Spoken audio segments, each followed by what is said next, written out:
شیطان الرجیم بسم اللہ الرحمن الرحیم۔ سورہ مومنون جو ہے اس کا زمانہ نزول مکے کے دور متوسط یعنی درمیانی ہے، یعنی جب نبوتوں کے 5-6 سال 6 سال غالباً تھا اس وقت ہوا ہے۔ اور معتبر روایات سے یہ بات ثابت ہوئی ہے کہ اس وقت حضرت عمر ایمان لا چکے تھے رضی اللہ تعالیٰ عنہ۔ وہ عبد الرحمن بن عبد القاری کے حوالے سے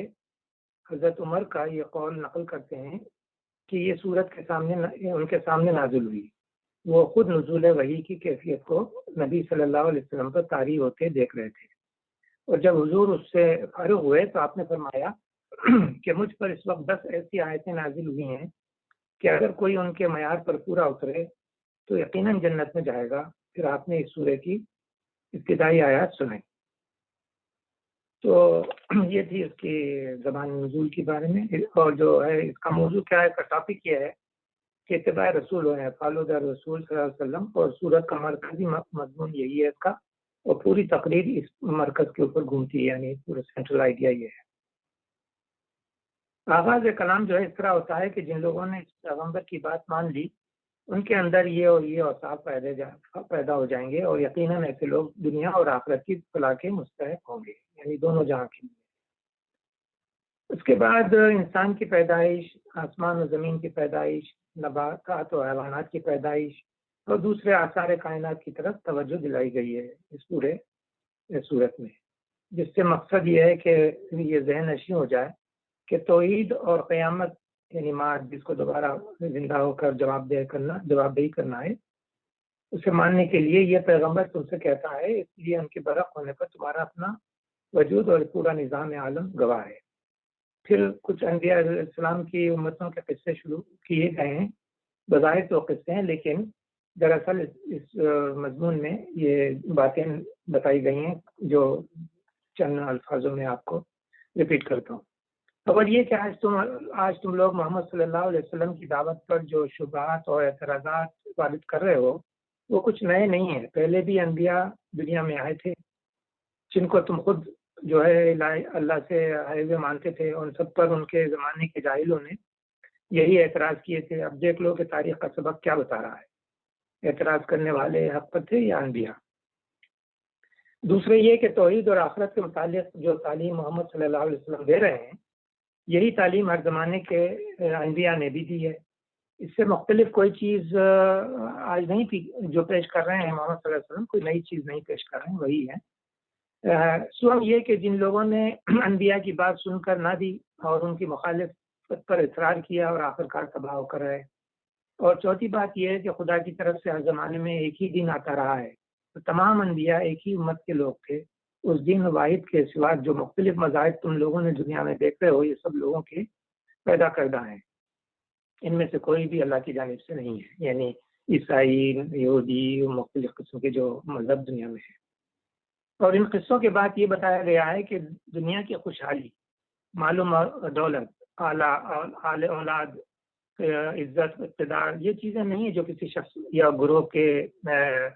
یعنی یہ ماننے کے لیے سیدھے راستے پر ہے، یہ ان کی علامت نہیں ہے۔ اس بات کی دلیل ہے کہ خدا اس پر مہربان ہے، یہ سمجھ لیتے ہیں کہ اس کا کاروبار اچھا چل رہا ہے تو یہ خدا کا محبوب ہے۔ اسی طرح کسی کا غریب ہونا، خستہ حال ہونا اس بات کا ثبوت نہیں ہے کہ خدا اس سے اور اس کے رویے سے ناراض ہے۔ اصل چیز جس پر خدا کے ہاں محبوب یا مغضوب ہونے کا مدار ہے، یعنی جسے اللہ چاہتا ہے یا نہیں چاہتا، وہ آدمی کا ایمان اور اس کی خدا ترسی اور راست بازی ہے۔ یہ باتیں اس لیے ارشاد ہوئی ہیں کہ نبی صلی اللہ علیہ وسلم کی دعوت کے مقابلے میں اس وقت جو مزاحمت ہو رہی تھی، اس کا علم جو ہے وہ اس کے جو علم بردار تھے، یعنی جو اس کو فالو کر رہے تھے، سب کے سب جو تھے بڑے بڑے شیخ تھے اور بڑے بڑے سردار تھے، وہ خود اپنی جگہ پر یہ گھمنڈ رکھتے تھے، اور ان کے زیر اثر لوگ بھی اس غلط فہمی میں مبتلا تھے کہ نعمتوں کی بارشیں جن لوگوں پر ہو رہی ہیں اور جو بڑھتے ہوئے چلے جا رہے ہیں، ضرور خدا اور دیوتا جو ہے ان کے ان کا کرم ہے ان پر۔ رہے یہ ٹوٹے ہوئے لوگ یعنی غریب لوگ جو محمد صلی اللہ علیہ وسلم کے ساتھ ہیں، ان کی تو حالت خود بتا رہی ہے کہ خدا ان کے ساتھ نہیں ہے، اور دیوتاؤں کی مار تو ان پر پڑی ہوئی ہے، یہ یعنی ان لوگوں کا خیال تھا۔ اس کے بعد اہل مکہ کو مختلف پہلوؤں سے نبی صلی اللہ علیہ وسلم کی نبوت پر مطمئن کرنے کی کوشش کی گئی ہے، اور پھر ان کو یہ بتایا گیا ہے کہ اس وقت یہ قحط بھی ہوا تھا، جس زمانے میں یہ سورہ مومنون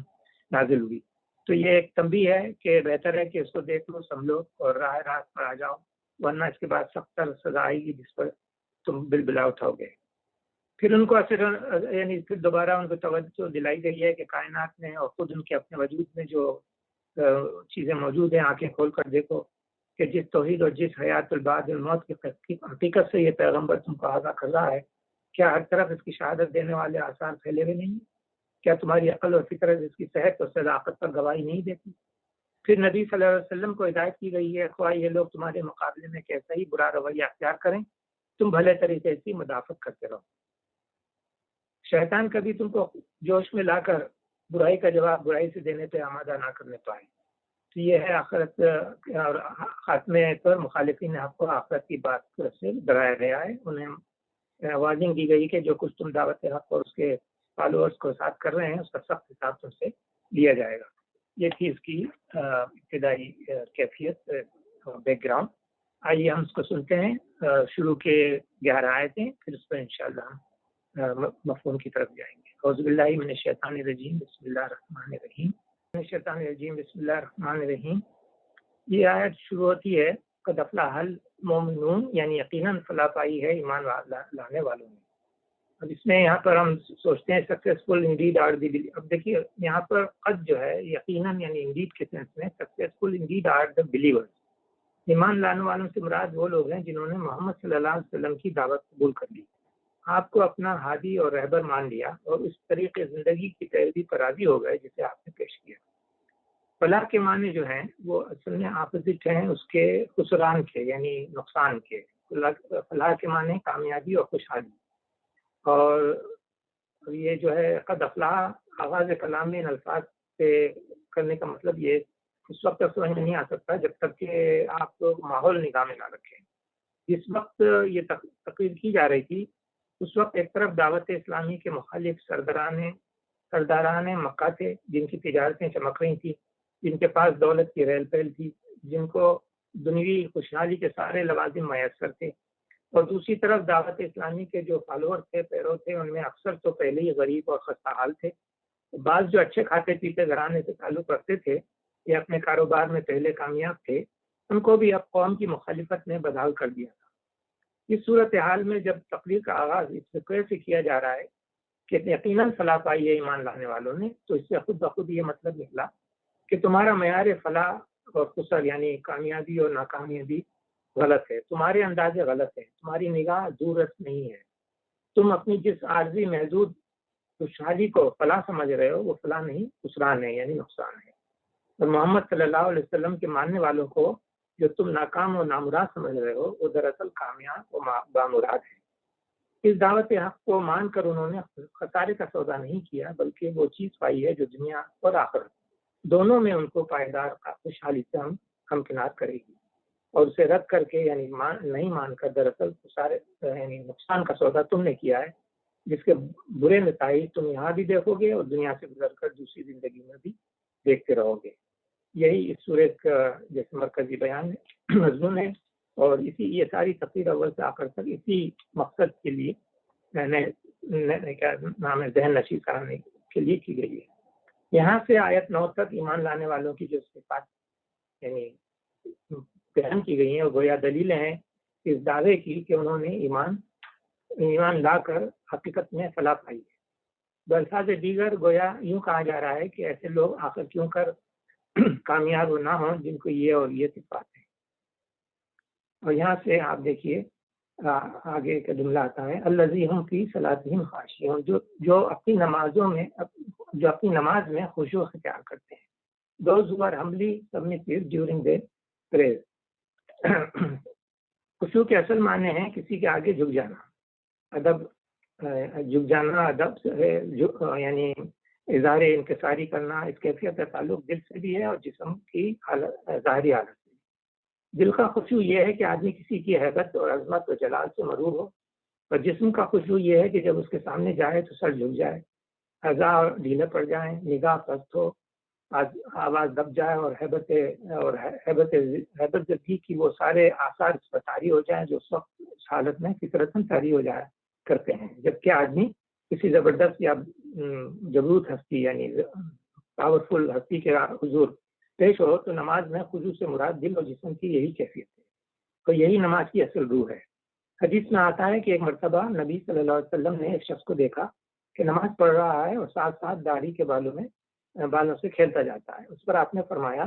اگر اس کے دل میں خشوع ہوتا تو اس کے جسم پر بھی خشوع طاری ہوتا۔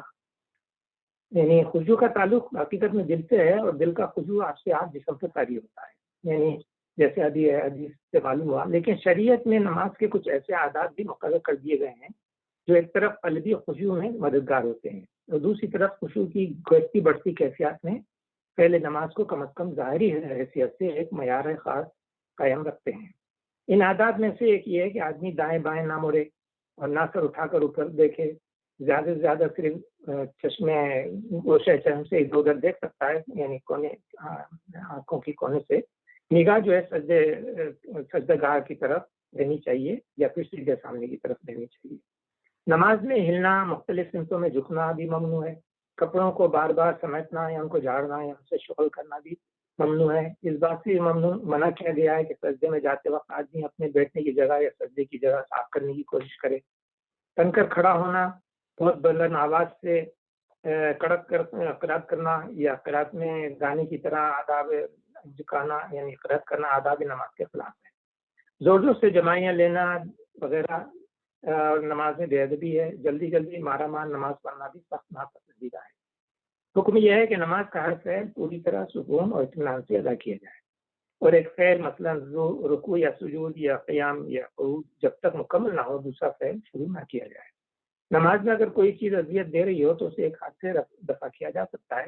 مگر بار بار ہاتھوں کو حرکت دینا یا دونوں ہاتھوں کو استعمال کرنا منع ہے۔ ان ظاہری عادات کے ساتھ یہ چیز بھی بڑی اہمیت رکھتی ہے کہ آدمی نماز میں جان بوجھ کر غیر متعلق باتیں سوچنے سے پرہیز کرے۔ بلا ارادہ خیالات ذہن میں آتے ہیں اور آتے رہیں تو یہ نفس انسانی کی فطری کمزوری ہے، لیکن آدمی کی پوری کوشش یہ ہونی چاہیے کہ نماز کے وقت اس کا دل خدا کی طرف متوجہ ہو اور جو کچھ وہ زبان سے کہہ رہا ہو وہ وہی دل میں بھی عرض کرے۔ اس دوران میں اگر بے اختیار دوسرے خیالات آ جائیں تو جس وقت بھی آدمی کو اس کا احساس ہو اسی وقت اسے اپنی توجہ جو ہے اس سے ہٹا کر نماز کی طرف کر لینی چاہیے۔ ان آیات کے خشوع کی طرف ذرا بیان ہے۔ پھر فرمایا کہ والذین ہم عن اللغو لغویات سے دور رہتے ہیں، یعنی لغو کیا ہر اس بات اور کام کو کہتے ہیں لغو جو فضول لا یعنی اور لا حاصل ہو، جن باتوں کا جن کاموں کا کوئی فائدہ نہ ہو، جن سے کوئی مفید نتیجہ برآمد نہ ہو، جن کا کوئی حقیقی ضرورت نہ ہو، جس سے کوئی اچھا مقصد حاصل نہ ہو، یہ سب لغویات ہیں۔ اور معرضون کا جو لفظ ہے یعنی those who run away from when talk سے مراد یہ ہے کہ اس کا یوں سمجھ لیجیے کہ ایسے کام ہوں جو جہاں باتیں ہوں، جہاں ایسے غیبت کی باتیں ہوں یہ جس سے کوئی حاصل کلام نہ ہو تو اس وقت سے ٹل جائے، کترا کر نکل جائے یا کوشش کرے کہ اس بات کو بچ کر نکل جائے۔ دوسری طرف قرآن شریف میں یہ بھی فرمایا گیا ہے جب کسی ایسی جگہ سے ان کا گزر ہوتا ہے جہاں اللہ کو باتیں ہوتی ہیں یا اللہ کو کام ہو رہے ہیں وہاں سے وہ مہذب طریقے سے گزر جاتے ہیں۔ یہ دراصل مومن کی اہم ترین صفات میں ہے کہ مومن وہ شخص ہے جسے ہر وقت اپنی ذمہ داری کا احساس رہتا ہے۔ وہ سمجھتا ہے کہ دنیا دراصل ایک امتحان گاہ ہے اور جس چیز کو زندگی اور عمر اور وقت کے مختلف نام دیے گئے ہیں، یعنی زندگی یہ ہے، عمر یہ ہے، وقت اتنا ہے، در حقیقت ایک نفی کلی مدت ہے، یعنی کیلکولیٹڈ اماؤنٹ ٹائم ہے جسے امتحان کے لیے دیا گیا ہے۔ یہ احساس اس کو بالکل اس طالب علم کی طرح سنجیدہ اور مشغول اور منہمک بنا دیتا ہے، یعنی جو امتحان کے کمرے میں بیٹھا ہوا اپنا پرچہ حل کر رہا ہے۔ جس طرح اس طالب علم کو یہ احساس ہوتا ہے کہ امتحان کی یہ چند گھنٹے ان کی آئندہ زندگی کے لیے فیصلہ کن ہے، اور اس احساس کی وجہ سے ان گھنٹوں کا ایک ایک لمحہ اپنے پرچے کو صحیح طریقے سے حل کرنے کی کوشش میں صرف کر ڈالنا چاہتا ہے، اور اس کا کوئی ایک سیکنڈ بھی فضول ضائع کرنے کے لیے آمادہ نہیں ہوتا۔ ٹھیک اسی طرح مومن بھی دنیا کی زندگی کو انہی کاموں میں صرف کرتا ہے، لگاتا ہے جو انجام کار کے لحاظ سے مفید ہو، حتیٰ کہ وہ تفریحات کھیلوں میں سے بھی ان چیزوں کا انتخاب کرتا ہے جو محض یعنی وقت کا ضائع نہ ہو بلکہ کسی بہتر مقصد کے لیے اسے تیار کرنے والی ہو۔ اس کے نزدیک وقت کا کاٹنا کوئی چیز نہیں ہوتی بلکہ استعمال کرنے کی چیز ہوتی ہے۔ اس کے علاوہ مومن ایک سلیم طبع پاکیزہ مزاج شخص ہوتا ہے، جو ذوق ہوتا ہے، بےغیرتیوں سے اس کی طبیعت کو کسی قسم کا لگاؤ نہیں ہوتا، فضول گپے نہیں آتا، مگر یہ ہے کہ ظرافت اور مزاح اور لطیف مذاق کی حد تک تو جا سکتا ہے، مگر ٹھٹے بازیوں میں زندگی نہیں گزارتا، اور اسے بہت یعنی گندے مذاق قسم کی چیزیں برداشت نہیں کر سکتا، تفریح گفتگو کا اسے مشغلہ نہیں ہوتا، غیبتوں سے، تعصبوں کی باتوں سے اور گندے باتوں سے محفوظ رکھتا ہے۔ اس کو اللہ تعالیٰ جنت کی امید دلاتا ہے۔ اس کی نعمتوں میں ایک نعمت یہ بھی ہے، یہ وہاں تو کوئی لغو بات نہ سنی جائے گی، یہ قرآن کی ایک آیت بھی ہے۔ یہاں پر یہ لغوے کے معنی میں ہم نے تفصیل سے بتایا۔ اب یہاں ہے والذین هم للزکاۃ فاعلون، اس میں ایک الگ فاعل استعمال کیا ہے، جبکہ جو ہے یؤتون الزکاۃ کا لفظ استعمال ہوا ہے پورے قرآن شریف میں، تو یہ زکوٰۃ کے طریقے پر عامل ہوتے ہیں، یعنی ڈوز آف پیوریفیکیشن ورک۔ یہاں زکوٰۃ دینے اور زکوٰۃ کے طریقے پہ عامل ہونے میں معنی کے اعتبار سے بڑا فرق ہے، جسے نظر انداز نہیں کیا جا سکتا۔ آخر کوئی بات تو ہے جس کی وجہ سے ہم مومنین کی صفات بیان کرتے ہوئے یؤتون الزکاۃ کا معروف انداز چھوڑ کر للزکاۃ فاعلون کا غیر معمولی طرز بیان کیا گیا ہے۔ عربی زبان میں زکوٰۃ کا مفہوم دو معنوں سے مرکب ہے، یعنی اس میں دو معنی ہیں، ایک یہ کہ پاکیزگی اور دوسرا نشو و نما۔ کسی چیز کی ترقی میں جو چیزیں منع کرتی ہیں ان کو دور کرنا، اس کے اصل جوہر کو پروان چڑھانا، ایک دو تصورات مل کر زکوٰۃ کا پورا تصور بناتے ہیں۔ پھر یہ لفظ جب اسلامی اصطلاح بنتا ہے تو اس کا اطلاق دو معنی میں ہوتا ہے، ایک وہ مال جو مقصد تزکیے کے لیے نکالا جائے، دوسرے بجائے خود تزکیے کا فعل جو ہے یؤتون الزکاۃ، کہیں تو اس کے معنی یہ ہوں گے کہ وہ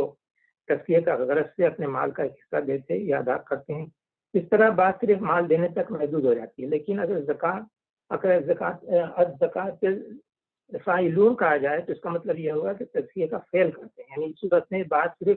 مالی زکوٰۃ ادا کرنے تک محدود نہیں رہے گی، بلکہ تزکیہ نفس، تزکیہ اخلاق، تزکیہ زندگی، تزکیہ مال، غرض ہر پہلو کے تزکیے تک وسیع ہو جائے گی۔ اور مزید برآں اس کا مطلب صرف اپنی ہی زندگی کے تزکیے کی محدود نہیں رہے گا، بلکہ اپنے گرد و پیش کی زندگی کے تزکیے تک کی بھی پھیل جائے گی۔ لہٰذا دوسرے الفاظ میں اس آیت کا ترجمہ یہ ہوگا کہ وہ تزکیے کا کام کرنے والے لوگ ہیں، یعنی اپنے آپ کو بھی پاک رکھتے ہیں اور دوسروں کو بھی پاک کرنے کی خدمت میں انجام دیتے ہیں، اپنے اندر بھی جوہر انسانیت کو نشوما دیتے ہیں اور باہر کی زندگی میں بھی ان کی ترقی کے لیے کوشش کرتے رہتے ہیں۔ اور یہ مضمون قرآن مجید میں دوسرے مقامات پر بھی یوں بیان کیا گیا ہے، مطلب سورہ اعلیٰ میں فرمایا قد افلح من تزکیٰ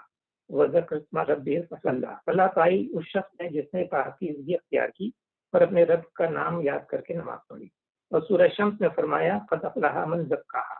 وقد خاب من دساہا، بامراد ہوا وہ جس نے نفس کا تزکیہ کیا اور نامراد ہوا وہ جس نے اس کو دبا دیا۔ مگر یہ آیت جو آج پیش کی گئی ہے اس دونوں کی بنسبت زیادہ وسیع مفہوم کی حامل ہے، یعنی زیادہ بہتر طریقے سے بیان کیا گیا ہے۔ ادر ورڈ زکوٰۃ دینا اور دینے کے بعد اس کو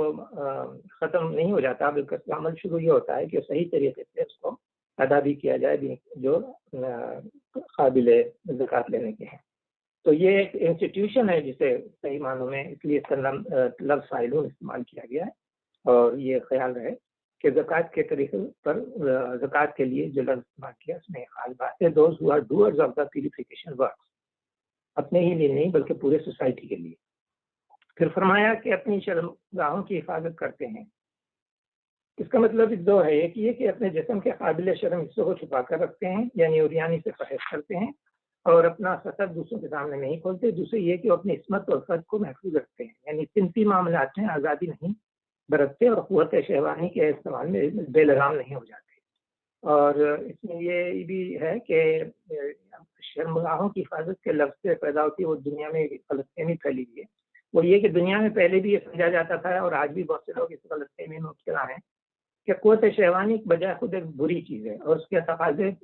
جو ہے پورا کرنا خواہ جائز طریقے سے کیوں نہ ہو، بہرحال ایک نیک اور اللہ والے لوگوں کے لیے موضوع نہیں ہے۔ اس غلط فہمی کو تقویت پہنچ جاتی ہے اگر صرف اتنا ہی کہہ کر بات ختم کر دی جاتی ہے کہ فلاح پانے والے جو ہیں اہل ایمان اپنی شرمگاہوں کو محفوظ رکھتے ہیں، کیونکہ اس کا مطلب یہ لیا جا سکتا تھا کہ وہ لنگوٹ باندھے رکھتے ہیں، راہب ہوتے ہیں اور سنیاسی لوگ قسم کے ہوتے ہیں، شادی بیاہ کے جھگڑوں میں نہیں پڑتے۔ اس لیے یہ فرما کر حقیقت واضح کر دی کہ جائز مقامات اپنی خواہش نفس پوری کرنا کوئی قابل ملامت چیز نہیں ہے۔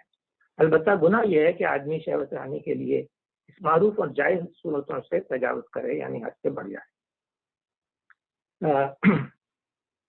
یعنی سوائے اپنے بیویوں کے ان عورتوں کے جو ان کی ملک یمین میں ہو کہ ان کو محفوظ نہ رکھنے میں قابل ملامت نہیں ہے۔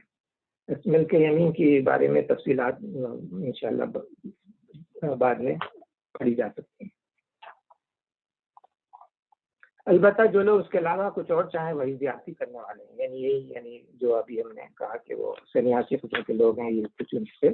زیادہ یعنی اوور لک کرتے ہیں اس باتوں کو۔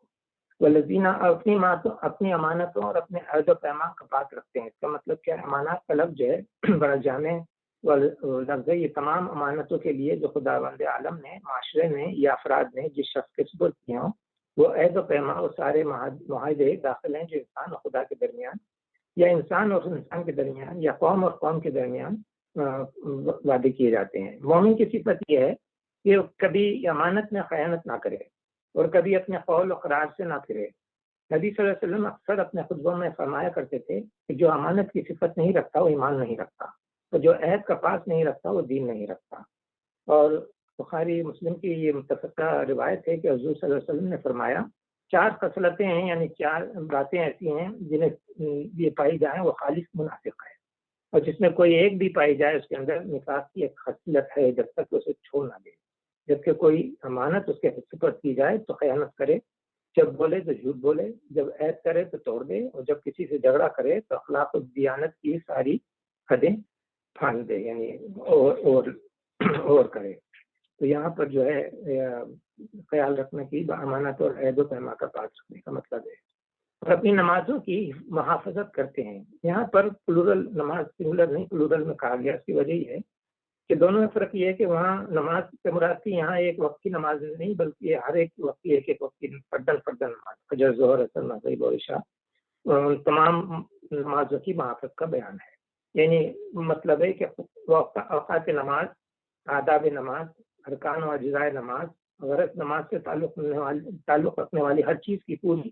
نگہداشت کرے، یعنی خیال کرے، جسم اور کپڑے پاک رکھے، وضو ٹھیک طرح سے کرے، اس بات کا خیال رکھے کہ کبھی بے وضو نہ پڑھ بیٹھیں، صحیح وقت پر نماز ادا کرنے کی فکر کریں، وقت ٹال کر نہیں پڑھتے، نماز کے تمام ارکان پوری طرح سکون و اطمینان کے ساتھ ادا کرتے ہیں، ایک بوجھ کی طرح جلدی سے اتار کر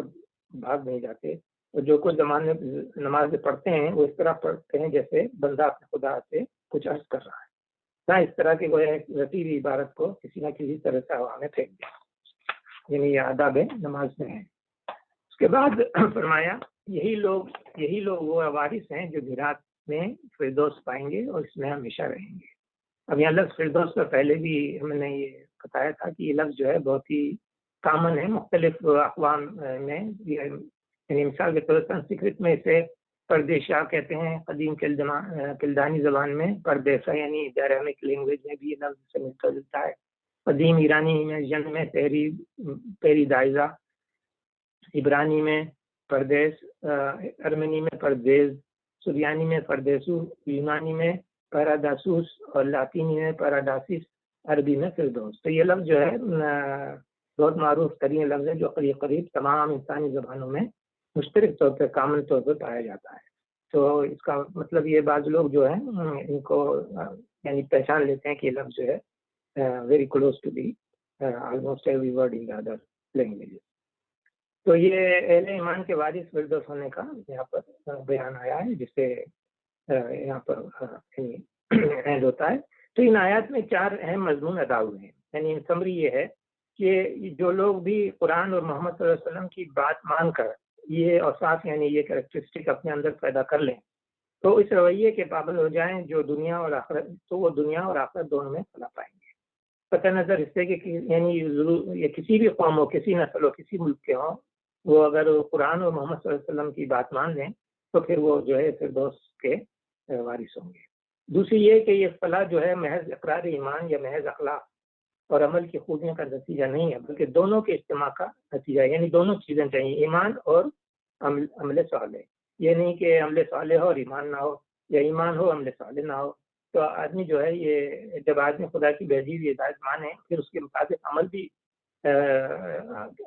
اچھا کرے تو اپنے اندر پیدا کر لے، تب وہ فلاح سے ہمکنار ہوگا، یعنی فلاح کی کنڈیشن یہ ہے کہ ایمان بھی لائیں اور اس پر نیک عمل کریں۔ سوم یعنی تھرڈ یہ ہے کہ فلاح محض دنیوی اور مادی خوشحالی اور محدود وقتی کامیابی کا نام نہیں ہے، بلکہ وہ ایک وسیع حالت خیر کا نام ہے جس کا اطلاق دنیا اور آخرت میں پائیدار اور مستقل کامیابی اور آسودگی پر ہوتا ہے۔ یہ چیز ایمان اور عمل صالح کے بغیر نصیب نہیں ہوتی، اور اس کلیے کو یعنی اس فارمولے کو نہ تو گمراہوں کی وقتی خوشحالیاں کامیابیاں توڑتی ہیں، نہ مومنین صالحین کے عارضی مسائل کو اس کی نقیض ٹھہرایا جا سکتا ہے۔ یعنی یہ نہیں کہا جا سکتا کہ مومنین چونکہ بہت ہی مصیبت میں مبتلا ہیں تو لہٰذا یہ ان سے خدا ناخوش ہے، یہ باتیں لوگ جو سمجھ میں آتا ہے ان کے یہ غلط ہے۔ چوتھی بات یہ ہے کہ مومنین کے ان اوصاف کو نبی صلی اللہ علیہ وسلم کے مشن کی صداقت کے لیے دلیل کے طور پر پیش کیا گیا ہے، اور یہی مضمون جو ہے پوری آیت کو قائم رکھتا ہے۔ تیسرے رکوع کے خاتمے تک پوری تقریر کا سلسلہ اسی طرح پر ہے کہ آغاز میں تجربی دلیل ہے، یعنی یہ کہ اپنے نبی کی تعلیم نے خود تمہاری سوسائٹی کے افراد میں یہ سیرت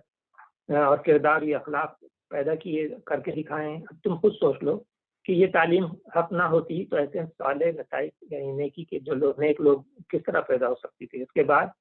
جو ہے پھر یہ مشاہدہ کرایا گیا کہ جو کائنات میں جو تم کو نظر آتی ہیں چیزیں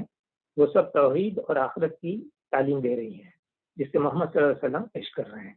پھر اس کے بعد تاریخی دلائل دیے گئے ہیں کہ جنہوں نے مانا نہیں پچھلی نبیوں کو تو ان کی حالت کا کیا ہوا، ان کے جو نتیجہ ہے اس سب کے سامنے ہے، اور وہ حالات جو ہے جا کے دیکھے جا سکتے ہیں زمین پر، اس کے نشانات بھی ملتے ہیں۔ صدق اللہ العظیم۔ یہ ہے اس کی سمری، اس 11 آیتیں یا 10 آیتیں جس سے ہم کہیں تو یہ بہت ضروری تھی۔ میں نے سوچا کہ آج انشاءاللہ ہم اس پر ہی اکتفا کریں گے، اور پھر رمضان کے بعد ہم انشاءاللہ اس کے باقی آیت پر سمجھنے کی کوشش کریں گے انشاءاللہ۔ اور اس کے بعد آپ چاہیں تو کمنٹ کر سکتے ہیں۔